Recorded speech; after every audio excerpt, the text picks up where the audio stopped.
I love art, and I love the fact that I can relate to so many different kinds of mediums, and I think it appeals to people that come in here. It's a combination of the artists that I have chosen and have chosen me to show their work. It's a rather eclectic mix. I kind of have to do what I call salon style, which means that a lot of work is up. People can see a great deal of varied work at one time, where if you were to go to San Francisco or New York, you might find one artist is going to be having a show that's up, and so if you like his work, that's great, but if you don't, then you're stuck looking at a show that doesn't really appeal to you. And if you come in here, what you're going to see is a lot of really varied work. So hopefully the people that come to this community as tourists are going to find something they can relate to. I have a number of people, but I think our most famous local artist is a man named David Laguerre. He has been showing in New York for many years. He's been shown in London.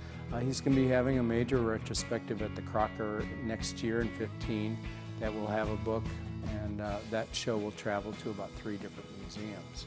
So he's probably our most high-profile artist. David uses this wonderful late afternoon light. It rakes across the landscape, it rakes across his still lifes, and it's a particular kind of light. He really gets that California light, but it's the afternoon light, and he uses that in his work.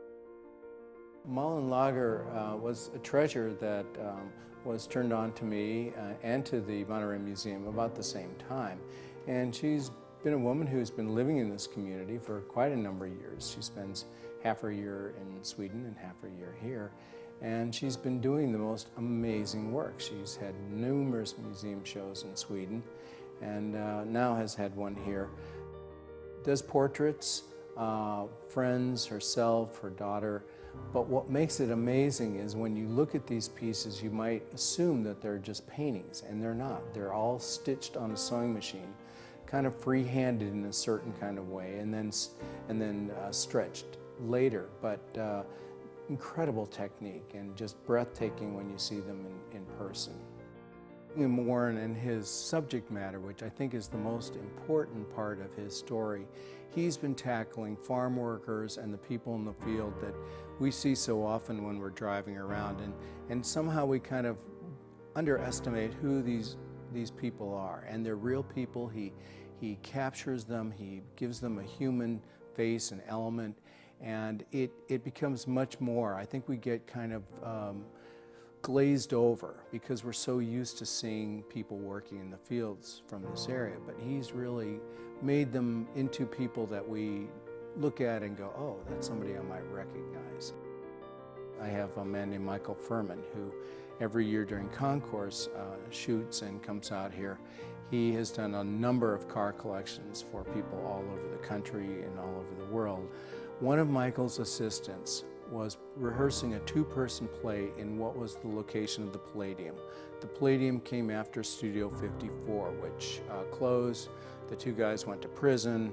When they got out, they opened the Palladium. And this Rolodex, which is a double Rolodex, is a virtual who's who of everybody who was anybody in New York City at that time. It's got the rock and rollers, it's got the fashion people, it's got artists. It's just this incredible combination of, if you were there, you're in the Rolodex. Ethan grew up around here, and his parents had what is now Stone Pine. It was the Russell Ranch. He went over to England early on and started hanging out with the Stones and the Beatles, and was able to kind of just be there very quietly, and got some great shots of all these people in their kind of natural habitat. He credits the fact that he had some hunting background, and he was able to be very still and was able to just be there without interrupting their lives, and so they let him in. And we have amazing pieces. There's an image of John listening to the White Album for the first time. I met Gwen, I think it must have been at least 8 or 10 years ago, and I had seen her work in a magazine and just decided to call up and see if I could get some, because I do. I'll call artists up and see if they're available. And I think she was kind of taken by the whole thing and gave me some work. And since that time, we've sold quite a number of pieces. She works in bronze, she does her animals. They're very pared down, they have a kind of rather Egyptian quality to them.